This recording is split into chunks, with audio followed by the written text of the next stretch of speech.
ang mga kwento ng pag-ibig, kwento ng buhay, at kwento ng pag-asa dito sa Barangay Love Stories. Love Stories.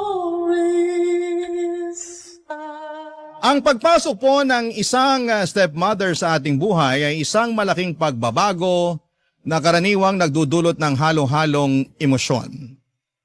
Maaring magdulot ito ng kalituhan, takot at pag-aalinlangan. Ikaw, kabarangay, matatanggap mo ba ang pagkakaroon ng isang stepmother?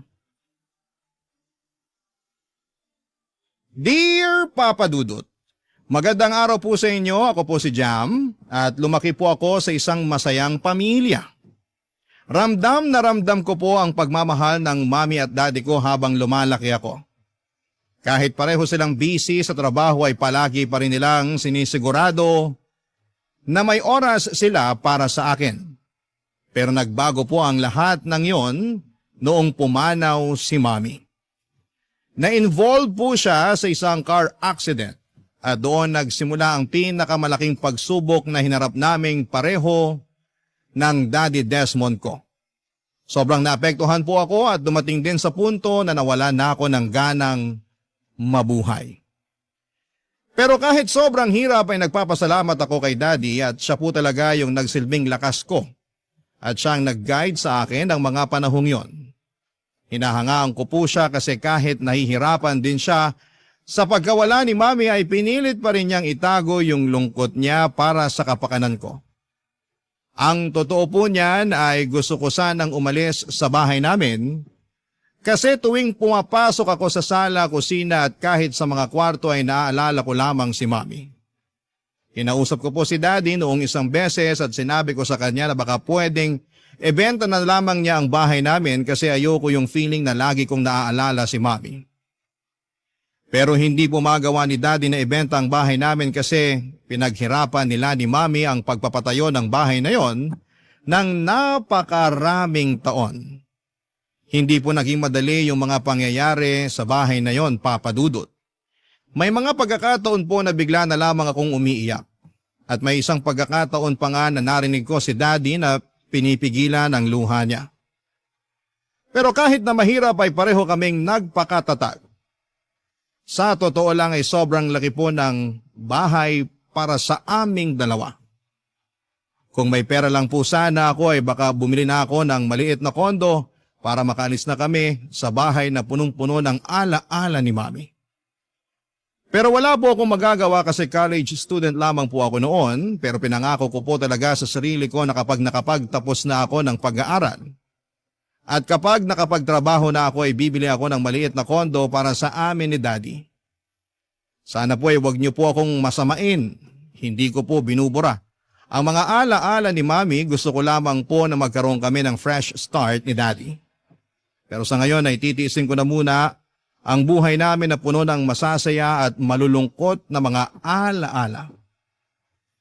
Lumipas ang ilang buwan mula nang namatay si Mami habang tahimik ako na nag-aaral sa kwarto ko ay biglang pumasok si Daddy at kinausap niya ako tungkol sa isang bagay na hindi ko po inaasahan na pag-uusapan namin, Papa Dudut.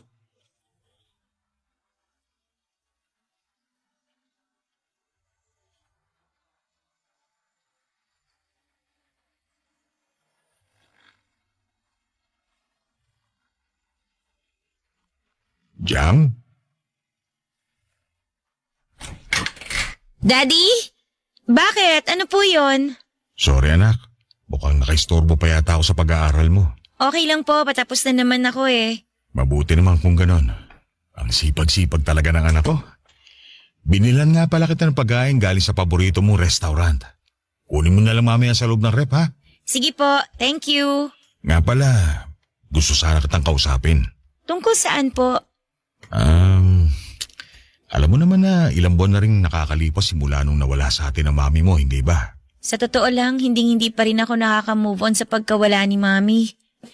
Daddy naman kasi, ibenta na natin tong bahay. Mas lalo lang tayong nadidepress dito kasi naaalala lang natin si Mami. Anak, alam mo naman na hindi ko pwedeng gawin yun. Ipinundar namin ng mami mo ang bahay na to ng napakaraming taon. Naiintindihan ko naman po. Pero sana pag-isipan niyo na lang po yung suggestion ko. Sa tingin ko po mas makakabuti yun para sa ating dalawa. Huwag ka mag-alala. Ipapaalam ko naman sa iyo yung magiging desisyon ko kung sakali. Basta po, wag na wag niyo akong iiwan ha. Ano ka ba naman? Huwag ka nga mag-isip ng ganyan. I love you po, Daddy. Payakap nga. I love you too, anak. Nga pala, tungkol sana dun sa gusto kong pag-usapan natin. Bakit po? Ano po ba yun? Nakikita ko kasi na nade-depress ka tuwing naaalala mo mami mo. At ganun din naman ako. At sa palagay ko, oras na para magkaroon na tayo ng kasama dito sa bahay. Ano pong ibig niyong sabihin? Kukuha po tayo ng kasambahay? 19 years old na po ako, Daddy. Hindi na po natin kailangan ng kasambahay. Hindi yun ang ibig kong sabihin. Ang ibig kong sabihin, okay lang ba sa'yo kung magkakaroon ka ng bagong mami? Ano? Ganun na lang po ba kadali sa inyong palitan si Mami? Daddy, ayoko. Okay na po ako tayong dalawa lang ang magkasama dito sa bahay. Anak, pakinggan mo muna kasi ako. Sana mabigyan mo ng chance ang tita Vanessa mo. Napakabait niyang tao. Sigurado kung magugustuhan mo siya at magkakasundo kayo. Ayoko. Wala pa nga isang taon simula na mamatay si Mami eh. Hindi ako makakapayag sa gusto niyo mangyari, Daddy. Para din naman sa'yo to eh. Talaga po ba? Para nga ba talaga sa akin yon o para sa sarili niyo? Alam mo naman na lahat ng ginagawa ko ay para sa'yo, hindi ba? Sobrang unfair niyo naman po. Ganun na lang ba talaga kadali palitan si Mami? Hindi ko pinapalitan ng mami mo. At maniwala ka, walang makakapalit o makakapantay sa mami mo. Ang gusto ko lang naman magkaroon ka ng mother figure. Bahala kayo. Basta wag na wag niyo siyang patitirahin dito sa bahay natin. Hindi mo pa nga nakikilala ang tita Vanessa mo pero hinuhusga mo na kagad. Kilalanin mo muna yung tao. Wala nang dahilan para makilala ko pa siya. Kala ko pareho tayong nalulungkot dito sa pagkawala ni Mami. Yun pala nakapag-move on na kayo. Anak, wag mo naman ako pagsalitaan ng ganyan. Kaya ako nga sinasabi ang lahat ng to sa'yo eh. Kasi gusto kong maging handa ka sa pagdating ng tita Vanessa mo sa buhay natin. Hindi ako makakapayag na pumasok sa buhay natin ng babaeng yon. Jam, please naman. Huwag niyo na po akong pilitin kasi kahit kailan, hindi ko mapapalitan si Mami tulad ng ginagawa ninyo. Sige na, lumabas na kayo sa kwarto ko. Gusto ko na po mapag-isa.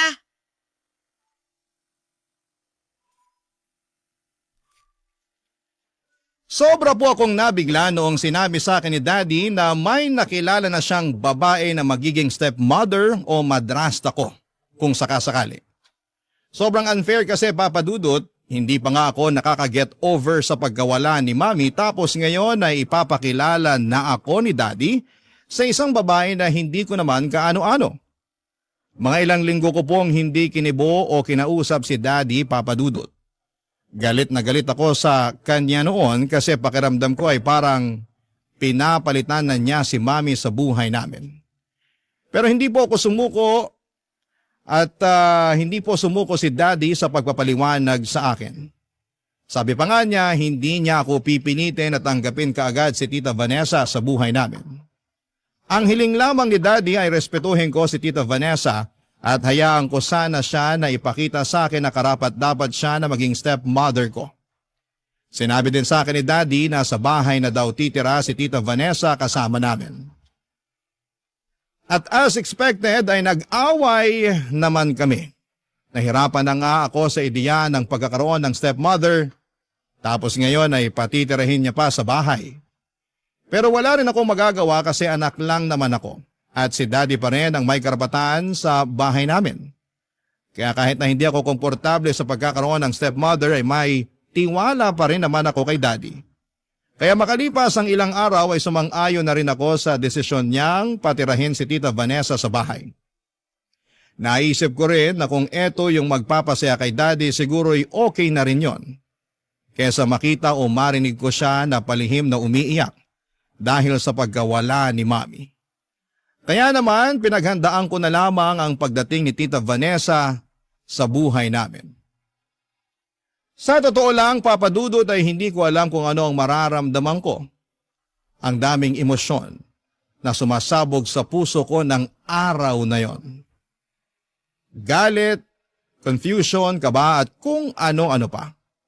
Ang totoo niyan ay ayaw ko sanang tawaging tita si Tita Vanessa kasi hindi ko naman kaano-ano yung tao.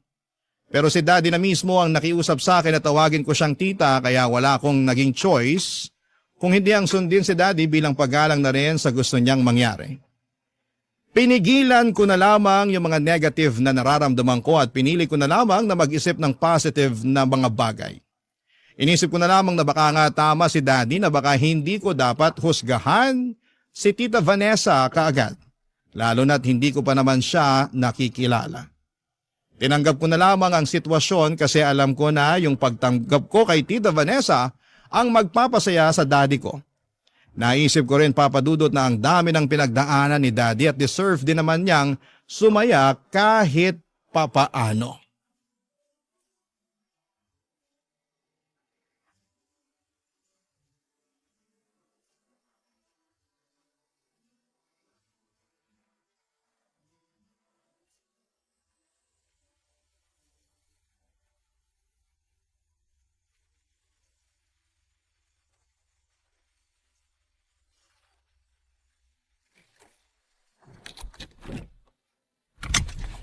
Nandito na tayo.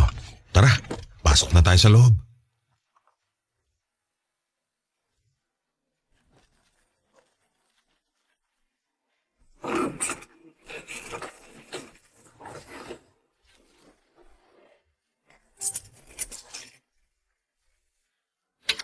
Daddy, hindi ko narinig na nakapark na pala kayo. Nasa banyo po kasi ako kanina. Walang kaso yun.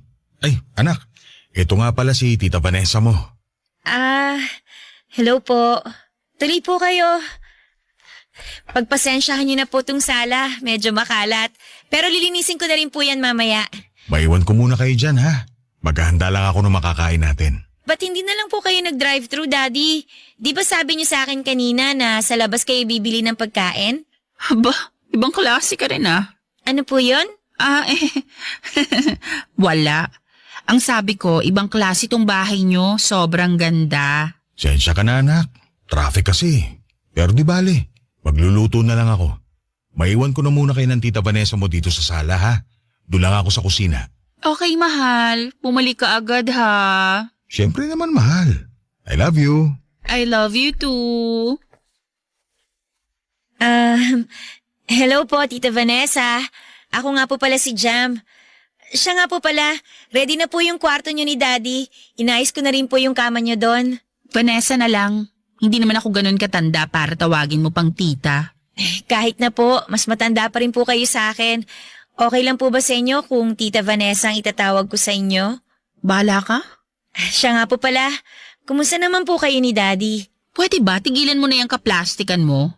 Kwento sa akin ni Desmond na ayaw mo raw magkaroon ng stepmother.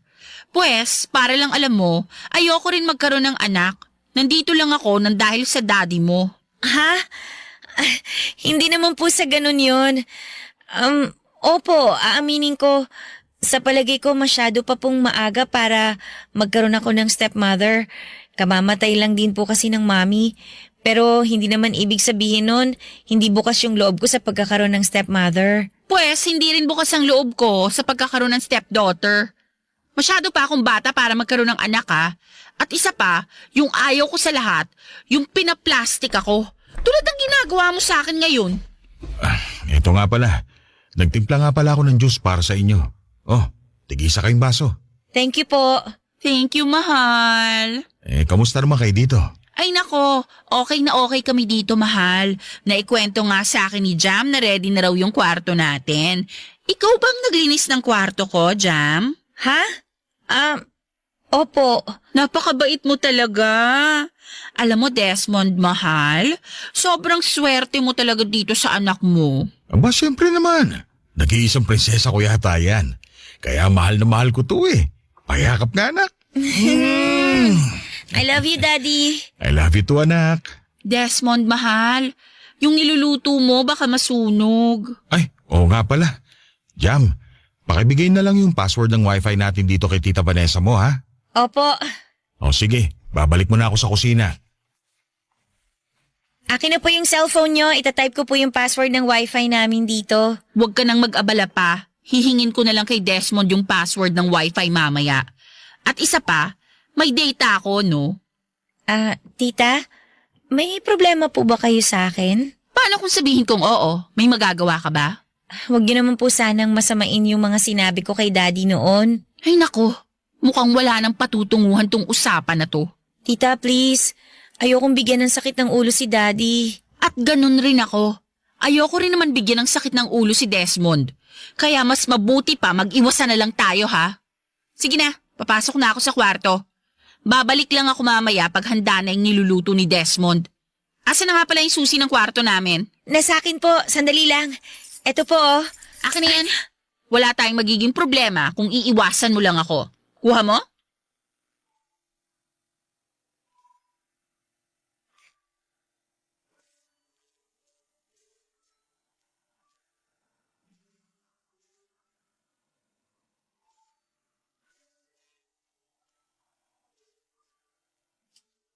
Sobra akong nabigla sa pakikitungo sa akin ni Tita Vanessa Papadudut.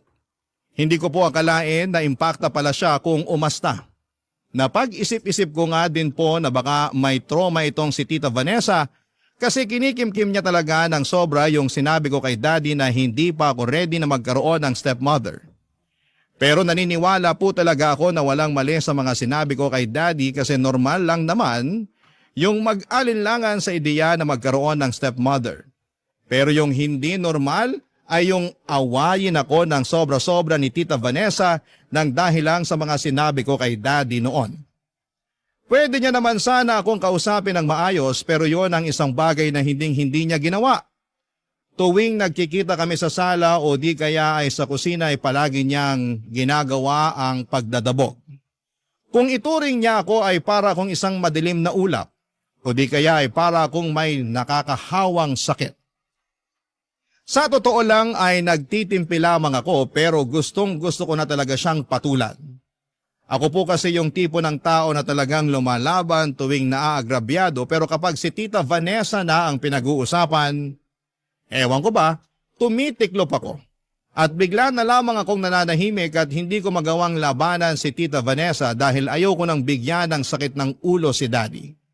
Kasi kahit masungit si Tita Vanessa sa akin ay nakikita ko naman na masaya silang pareho ni Daddy. Kaya ako na lang mismo ang nagpaparaya para wala nang maging problema. Pero Papadudot, makaraan ng ilang linggo ay mas lumala ang sitwasyon. May isang beses na habang naguhugas ako ng mga plato ay inihagis ni Tita Vanessa yung pinagkainan niya. At dahil doon ay nag-crack ang plato sa lababo. Doon na po ako hindi nakapagtimpi at naglakas loob na talaga ako para kumprontahin si Tita Vanessa. Pero inirapan niya lamang ako at nag-walk out siya bigla. Grabe. Sa tingin ko talaga ay pinaglihi sa sama ng loob ang babaeng yon kasi never niya pa talaga akong itinuring na parang tao. At kung sa tingin ninyo po na yung paghagis ni Tita Vanessa ng pinagkainan sa lababo ang pinakamalalang ginawa niya, ay nagkakamali po kayo, Papadudut. Barangay Love Stories. Barangay Love Stories. Papadudot, makalipas ang ilang linggo ay nagkaroon po ako ng mataas na lagnat at pakiramdam ko talaga ay hihimatayin na ako noong araw na yon. At habang alalang-alala si Daddy sa kalagayan ko ay eto namang si Tita Vanessa ay nagkaroon pa ng lakas ng loob para bumato ng mga nakakaimbyernang hirit tulad ng lagnat lang yan, lilipas din yan, at huwag mo nang ipa-check up yan, sayang lang sa pera. Pero kahit na ganoon ay dinedman na lamang ni Daddy si Tita Vanessa at pinili niya pa rin akong dalhin sa ospital. Naku, kung hindi lang ako nilalagnat noong araw na yon ay baka talagang nasa bunutan ko na siya, Papadudot. Pero sa totoo lang ay bilib na bilib ako sa sarili ko kasi kahit na ganoon siya ay nagawa ko pa ring magtimpi at manahimik na lamang. Pero alam niyo po kung ano ang mas nakakainis. Yung sobrang in love si Daddy kay Tita Vanessa. Parang wala na siyang ibang iniisip kundi si Tita Vanessa lamang at parang gusto ko nang maniwala na nagayuma si Daddy kasi parang handa siyang gawin ang lahat para sa stepmother ko pala. Sa tingin ko ay nagawa kong pagtiisan si Tita Vanessa kasi abala ako sa mga school work ko At hindi naman ako ganon ka-immature para patulan pa siya. Tuwing may ginagawa siyang nakakainis ay iniisip ko na lamang na para din kay daddy ito. Kasi habang lumilipas sa mga araw, mas nare-realize ko na gusto ko din na makapag-move on na si daddy sa pagkamatay ni mommy. Pero alam niyo naman po na bilang tao, may limitations din po ang lahat. Isang araw habang ginagawa yung assignment ko sa sala ay dumaan si Tita Vanessa at naitabig niya yung kape na nasa mesa at nabasa ang laptop ko. Grabe Papa Dudut, galit na galit ako noon. Lahat ng importanteng files ko ay nasa laptop na yon. Buti na lang talaga at gumagana pa yung laptop ko noong mga panahon na yon. Yung mga pasimple at nakakainsultong hirit ni Tita Vanessa ay kaya ko pang pagtiisan. At kahit noong inihagis na niya yung pinagkainan niya sa lababo, sinubukan ko pa rin siyang intindihin. Pero yung ginawa niya sa laptop ko ay ibang usapan na yon, Papa Dudut, kasi doon nakasalalay ang pag-aaral ko. Lumabas na yung pagkadragon ako noong araw na yon at tinodo ko na talaga ang pagkumpronta ko kay Tita Vanessa, Papa Dudut.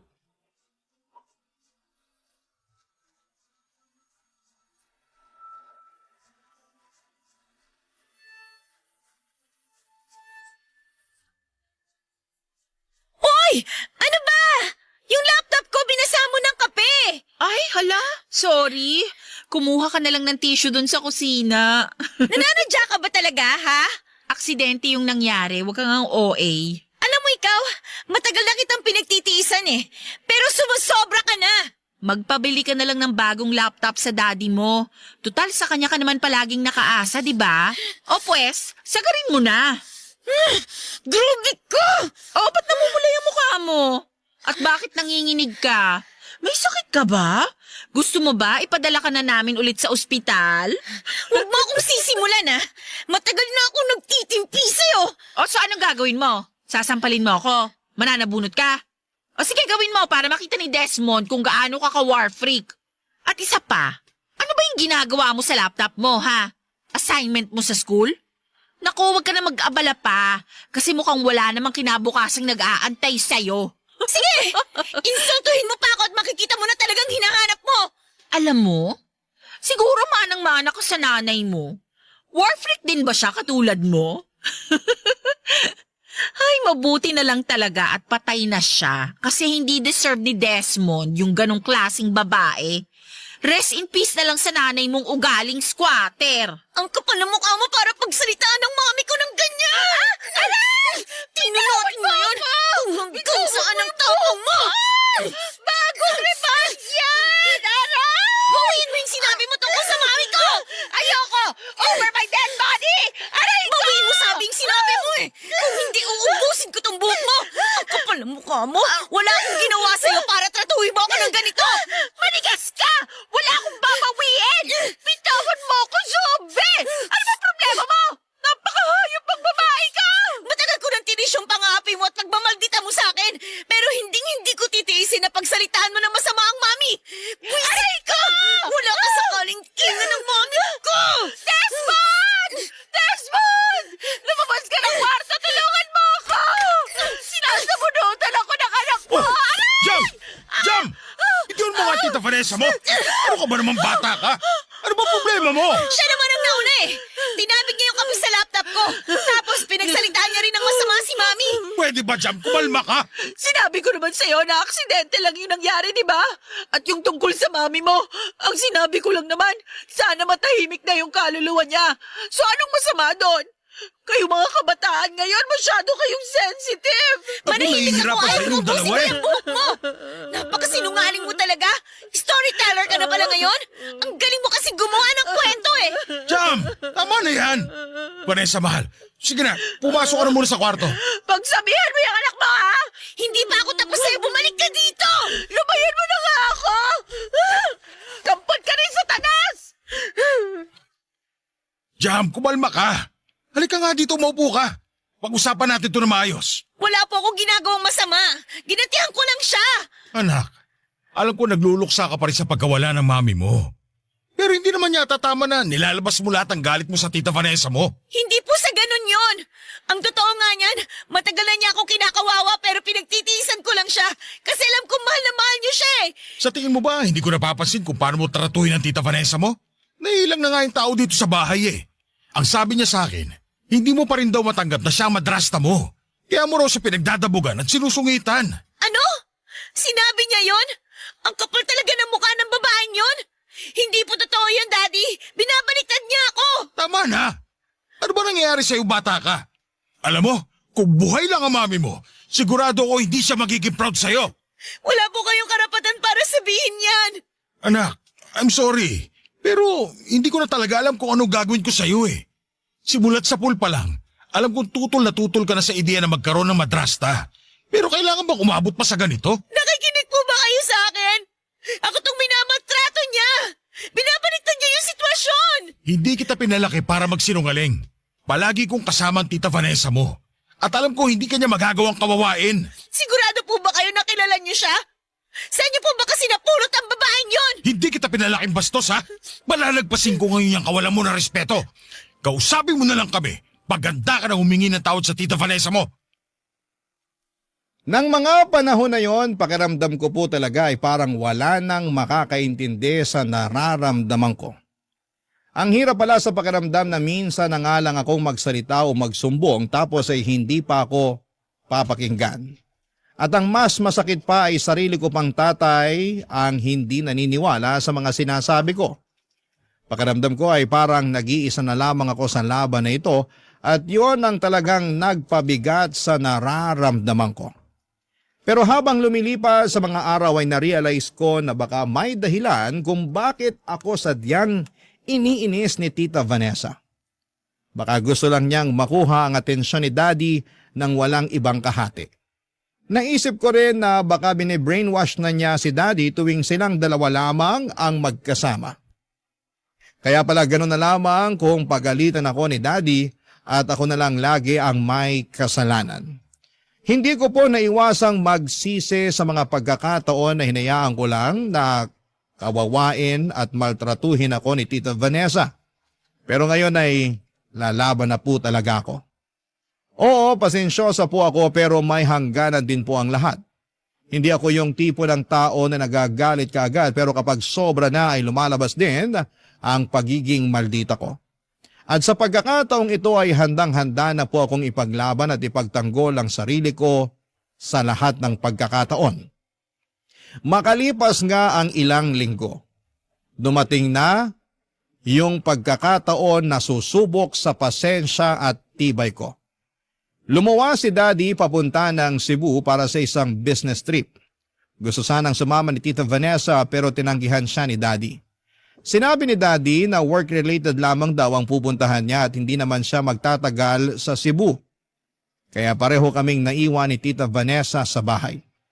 Aaminin ko po na medyo kinabahan ako kasi alam ko na baka ako na naman ang pagdiskitahan ng impact akong step-monster. Kung maghahasik siya ng lagim, hindi na po ako basta-basta magpapatalo, papadudot.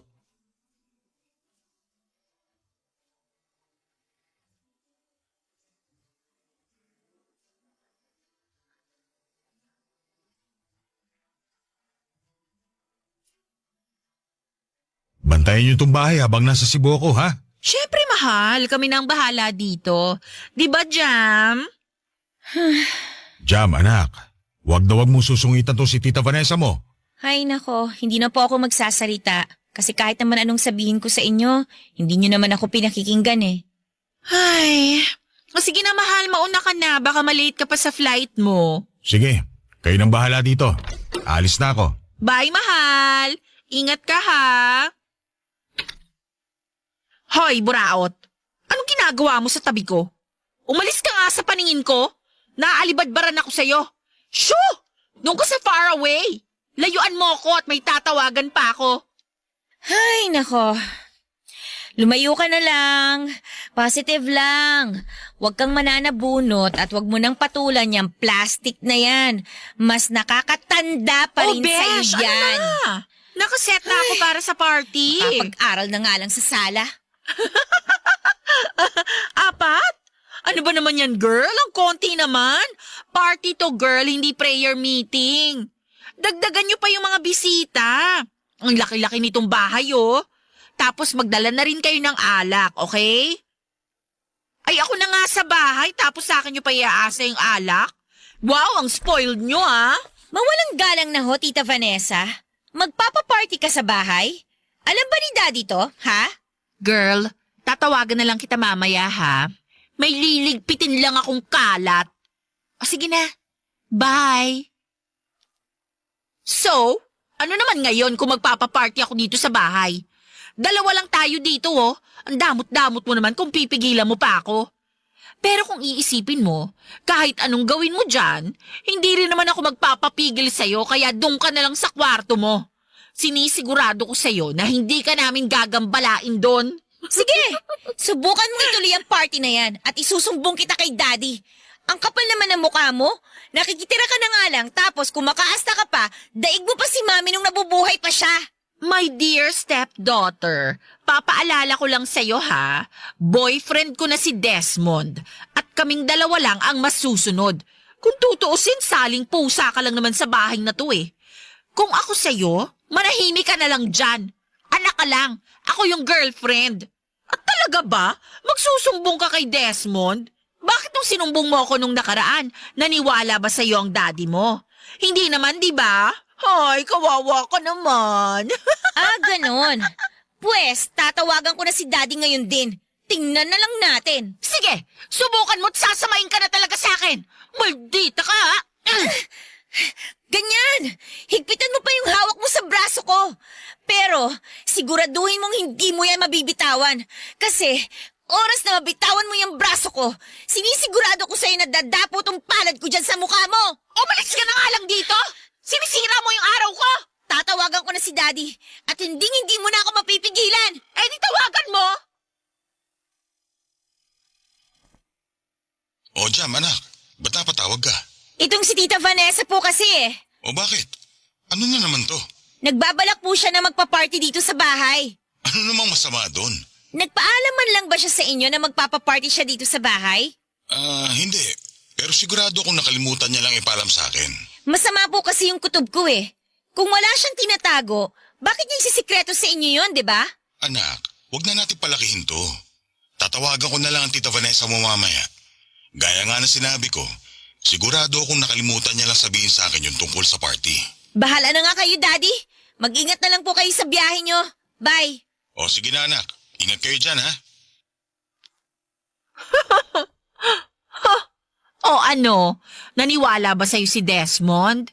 Hindi, di ba? Sabi ko naman kasi sa'yo eh, nag-aaksaya ka lang ng laway mo. Tapatin mo nga ako. Ano bang pinagsasabi mo kay Daddy tuwing wala ako? Nakakapagtaka lang kasi na ganun ka na lang kung ipagtanggol ni Daddy. Ano, ginayuma mo ba siya? Hindi ko na kasalanan kung mas pinaniniwalaan ako ni Desmond kesa sa'yo. Paano ba naman kasi? Palagi kang nagtataray sa harapan niya. Naiinis lang naman ako kay Daddy nang dahil na rin sa'yo. Lumayo na nga ang loob niya sa akin simula nung pumasok ka sa buhay namin eh. Pwes, problema mo na yon. Doon ka na nga sa kwarto mo. Maghahanda pa ako para sa party namin dito sa bahay mamaya. Huwag na huwag kang lalabas ng kwarto mo ha. Ayoko masira ng bad vibes mo, yung party ko.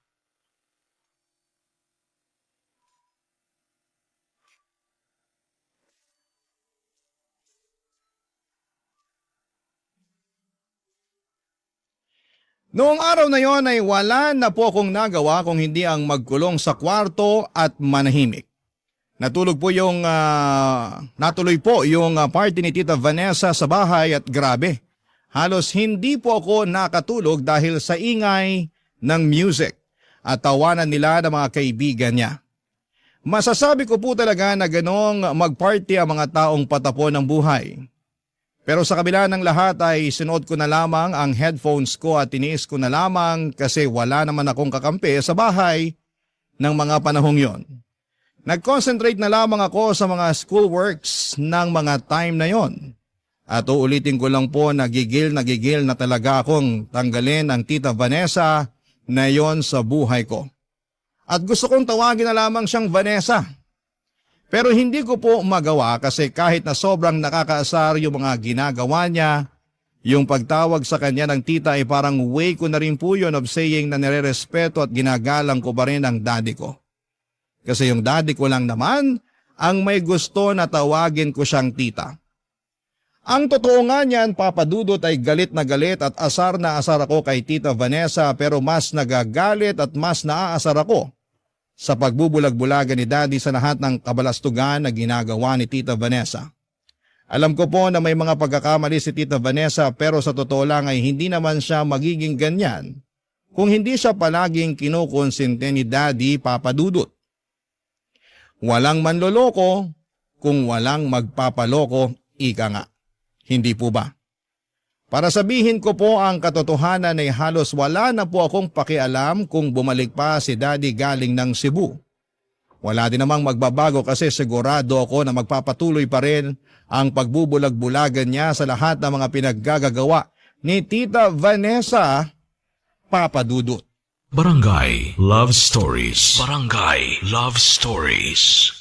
Lumipas ang ilang linggo at akala ko na ang katarayan lang ni Tita Vanessa ang magiging pinakamahirap na bahagi ng pagtira ko sa bahay na ito. Pero nagkamali po ako, Papa Dudut, habang tumatagal ay mas lalo pang lumalala ang sitwasyon. Sa paglipas ng mga araw, may mga gamit na nagsisimulang mawala sa bahay. Noong una, iniisip ko na baka na-misplace lang, Papa Dudut, pero habang tumatagal ay mas lalo kong napapansin na mas dumadami na ang mga nawawalang gamit. Tulad ng mga sapatos ni Daddy at pati yung extra electric fan namin na inilalabas namin kapag mainit ay nawawala na rin. Pati na rin ang mga kutsara at tinidor, kung dati buo at kumpleto ngayon ay kulang-kulang na rin.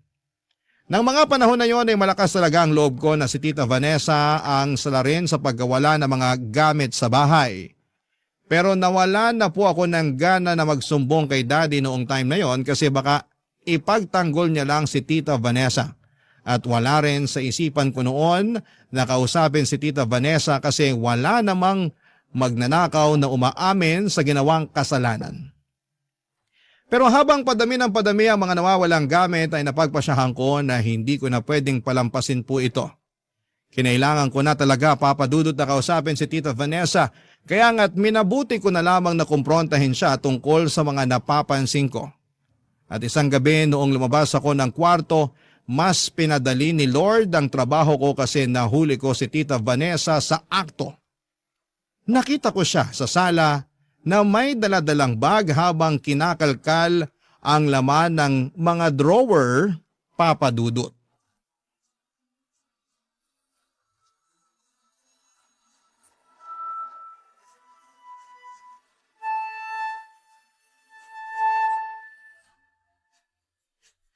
Tita Vanessa! Jam! Sabi ko na nga ba ninanakawan mo kami. Kaya pala unti-unting nawawala yung mga gamit dito sa bahay. Dahan-dahan ka sa pambibintang mo. Wala akong ginagawang masama, ha? Paano mo ipapaliwanag yung ginagawa mo ngayon, ha? Bakit nakakalat yung mga gamit sa sahig? At bakit may dala kang bag? Tamang hinala ka rin Nililinis ko lang yung drawer. Sige nga, paano mo ipapaliwanag yung mga nawawalang sapatos si Daddy at yung iba pang mga gamit dito? Hindi ko alam. Di ba nagpa-party ako nung nakaraang araw? Baka naman mga bisita ko yung may kasalanan. Tayong dalawa na nga lang nga nasa bahay, di ba? O ano, maglolokohan pa ba tayo? Tigil-tigilan mo ako sa mga akusasyon mo, ha? Wala ka namang pruweba. Wala ka ng takas sa akin ngayon. Sigurado akong maniniwala na si Daddy sa akin. Tatawagan ko siya ngayon mismo para malaman niya ang lahat ng mga pinaggagawa mo. Sigurado akong pagsisisihan niya na nagpapasok siya ng magnanakaw sa sarili niyang pamamahay. Tatawagan ko na siya ngayon din. Hindi mo gagawin yan. Akin na tong cellphone mo. Bitawan mo nga yung cellphone ko. Manahimik kang Bertinela ka, ha? Bistado na Sabing kita. ibigay mo sa akin tong cellphone mo. Bitawan mo! Yung cellphone ko! Tinan mo yung ginawa mo, oh? Basag-basag na yung screen at hindi na gumagana. Kasalanan mo yan. Masyado ka kasing pakialamera. Tapatin mo nga ako. Mahal mo ba talaga yung daddy ko? Ano ba talagang intensyon mo sa kanya, ha? Oo, mahal ko si Desmond. Mahal na mahal ko yung daddy mo. Pero may sakit kasi yung mama ko at tumataas na yung bayarin namin sa ospital. Kaya ako lang naman nagawa to kasi wala akong choice. Sigurado ako na ganito din ang gagawin mo kung ikaw ang nasa kalagayan ko ngayon. Hindi mo naman kami kailangan pag nakawan eh. Bakit hindi ka humingi na lang ng tulong kay Daddy? Ayoko kasing maging pabigat sa daddy mo. Naisip ko rin kasi na mas mabuti na yung kunin ko ang gamit na hindi nyo naman masyadong ginagamit at ibenta kaysa naman abalahin ko pa yung daddy mo. Jam, alam kong hindi naging maganda ang samahan natin. Pasensya ka na talaga ha. Kaya lang naman kita nasungitan kasi stress na ako sa buhay. Yung pamilya ko, sa akin lahat nakaasa. At yung mama ko, may sakit pa. Pero mali pa din tong ginagawa mo eh. Alam ko. At huwag kang mag-alala. Kasi sasabihin ko rin naman kay Desmond yung nagawa kong pagkuha sa mga gamit nyo. At babayaran ko kayo. Promise. Kapag nakalabas na si mama ng ospital, babayaran ko rin ang daddy mo. Pinapangako ko yan. At sorry na rin kasi nasira yung cellphone mo. Masyado lang kasi akong nataranta kanina nung nahuli mo ko eh. Ay, huwag yun ang alalahanin yon. Sa totoo lang, hindi ko maintindihan dati kung bakit ang sungit-sungit nyo sa akin. Pero ngayon, parang unti-unti ko na kayo naiintindihan. Kasi ganyan din ako nung na-hospital yung mommy ko bago siya namatay eh. Galit na galit ako sa mundo nung mga panahon na yon. Pakiramdam ko, mag-isa na lang ako sa buhay. Alam mo ba, nagsisisi ako na hindi kita kinausap ng maayos. Kung kinausap lang sana kita ng maayos, sana hindi na tayo humantong sa ganito. Nahihiya rin ako sa iyo kasi ako tong mas nakakatanda pero ako pa tong nag-uumpisa ng gulo. Jam, sana mapatawad mo pa ako. Okay na yon, pinapatawad ko na kayo. Talaga ba? Oo, basta wag nyo na akong susungitan ha. Medyo mabigat din kasi sa pakiramdam tuwing tinatarayan nyo ako dito sa bahay.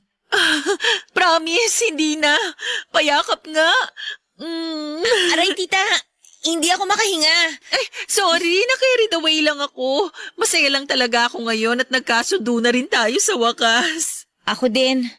Akala ko nga, hindi na tayo magkakabate. Basta sorry talaga sa lahat ng nagawa ko sa iyo, ha? Sorry din sa mga nasabi ko sa inyo noon, ha? Naku, nakakatuwa. At least ngayon, okay na tayong dalawa.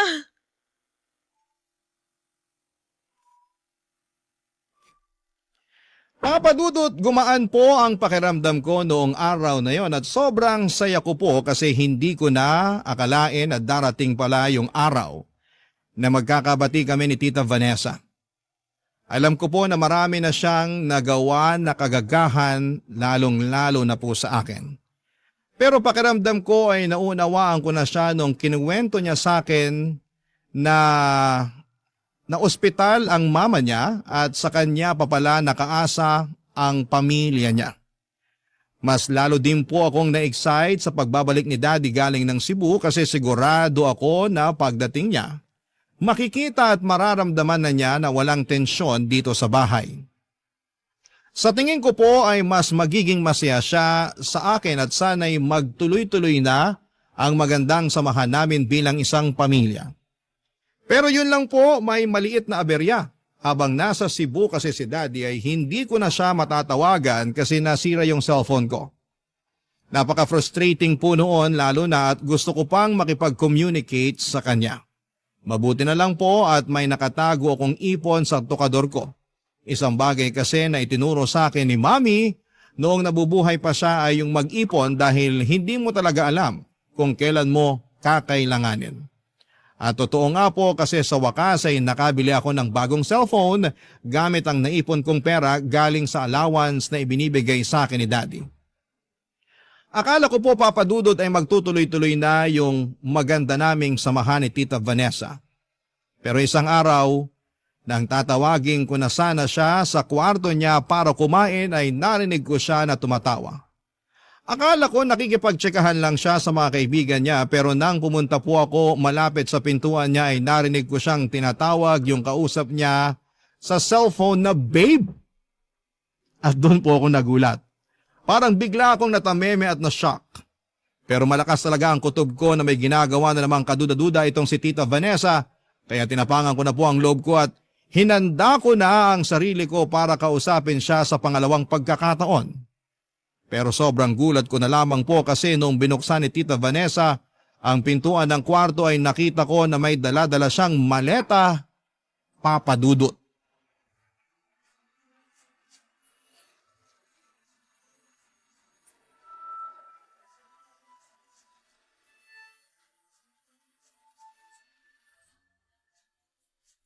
Tita? Oh, bakit may dala kang maleta? Ano to? Pinapasunod kasi ako ng daddy mo sa Cebu. Bakit kanya papupuntahin ng Cebu? Sa makalawa na yung flight ni Daddy pabalik dito sa Manila. May hindi ka sinasabi sa akin. May kausap ka kanina sa cellphone na. Sino yon? Ha? Narinig mo yun? Yung daddy mo yun. Mahalang tawagan yun ni Daddy. So sino yung taong tinatawag mo na babe kanina? Tita Vanessa, umamin ka nga sa akin. Pinagtataksilan mo ba si Daddy? Ang daming isinakripisyo ni Daddy para sa'yo. Umabot na nga sa puntong lumayo na yung loob niya sa akin eh. Kasi ikaw tong palagi niyang pinapanigan. Tapos, lolokohin mo lang siya? Wala na akong panahon makipag-usap sa'yo. Aalis na ako. Hindi ka aalis! Ano binabalak mo, ha? Siguro hindi na naman alam ni Daddy tong balak mo umalis sa bahay, no? Jam naman! Ba't may dala-dala kang maleta, ha? Sumagot ka! Gusto kasi ng mama ko na dalawin ko siya sa ospital. Oh, ano? Akala ko ba pinasusunod ka ni Daddy sa Cebu? Oo na! Aminin ko na! Sukang-suka na ako sa bahay na to. Gusto ko nang makawala sa piling ng daddy mo. Gusto mo marinig ang totoo? Napaka-boring ni Desmond sa kama. Kung hindi dahil sa pera niya, malamang matagal ko na siyang nilayasan. Ibang klase! Akala ko nagbago ka na. Pero yun pala, pinaplastic mo lang kami. Ang totoo niyan, hindi ko matansya yung pagmumukha mo kasi sagabal ka sa mga plano ko kay Desmond. Alam kong naiinggit ka lang kasi nagpapadala ng pera sa akin si Desmond. Habang ikaw, tingi-tingi lang yung binibigay niya sa'yo. Sabi ko na nga ba eh. Dapat talaga hindi ka na pinagkatiwalaan ni Daddy eh. Nanakawan mo na nga kami, tapos pineperahan mo pa si Daddy. Pwes, wala ka nang magagawa doon. Kasi lalayas na ako at hindi mo na ako makikita kahit kailan. Hindi ka aalis! Dito ka lang hanggang sa malaman ni Daddy yung panlalokong ginagawa mo sa kanya! Kaya kong lusutan lahat ng mga yon, Jam. Alam mo kung bakit? Kasi sa ating dalawa, ako ang mas paniniwalaan ni Desmond. Sa ating dalawa, ikaw tong mas nagmumukhang kontrabida, di ba? At isa pa, wala ka namang pruweba eh. Gaya nga ng sabi ko sa'yo noon, mag-aaksaya ka lang ng laway. Talaga ba? Wes, pakinggan mo to. Napaka-boring ni Desmond sa kama. Kung hindi dahil sa pera niya, malamang matagal ko na siyang nilayasan. Wala ka nang kawala ngayon. Isasend ko na to kay Daddy. Walang iya ka! Akin na yan! Akin na Bitaw mo! Kung hindi, susungaling kita. Sige! Bitaw sabi! Ano to? Ba't kayo nag-aaway? Daddy! Mahal, ito kasing anak mo. Sinugod na naman ako. Akala ko po ba sa makalawa pa yung balik nyo? Maaga natapos yung inaasikaso ko sa Cebu. Kaya nagbuka agad ako ng flight pa uwi dito. Susurpresahin ko sana kayo eh. Pero mukhang ako itong nasurpresa sa inyo. Ba't ba nag-aaway na naman kayo? Sinusubukan kasing agawin ni Tita Vanessa yung cellphone ko kasi na-record ko yung pag-amin niya sa panlolokong ginawa niya sa inyo. Pakinggan nyo! Napaka-boring ni Desmond sa kama. Kung hindi dahil sa pera niya, malamang matagal ko na siyang nilayasan. Vanessa, totoo ba to? Magsalita ka! Desmond, hindi! Pineke lang yan ang anak mo. Napakawalang hiya mo! Minahal kita! Sarili kong anak hindi ko pinaniwalaan dahil sa mga panunulsul mo sa akin! Matagal na niya kayong pinagtataksilan, Daddy. At pinagnanakawan niya rin tayo. Ngayon lang talaga ako nakahanap ng pruweba. Pasensya ka na anak kung di ako naniwala sa'yo. At ikaw naman babae ka. Lumayas ka na! Ayoko na makita yung pagmumukha mo kahit kailan! Aba, mabuti naman kung ganun. Talagang aalis na ako. Kayo lang naman itong pumipigil sa akin eh. Sandali lang! Bakit dala-dala mo yung maleta mo? Bitawan mo yung maleta! Ang kapal naman ng mukha mo! Talagang isasama mo pa yan sa pag-alis mo? Akin na nga to! Bitawan mo nga yung maleta ko! Paalisin niyo na ako! Walang problema! Umalis ka! Pero wala kang dadalhin na gamit. Pasalamat ka nga hindi ko binabawi sa'yo yung panty na suot mo eh. Kasi sigurado ako na pera ng daddy kong ginamit mong pambili dyan. Hindi pwede to! Kakasuhan ko kayo! Sige, subukan mo. Sa voice recording pa lang, wala ka ng laban sa amin. Sige na, umalis ka na, Vanessa! At huwag na huwag ka nang babalik! Ano ba, Jam? Hay! Yung mga gamit ko! Ibalik niyo sa akin yung mga gamit ko! Wala ka nang babalikan dito!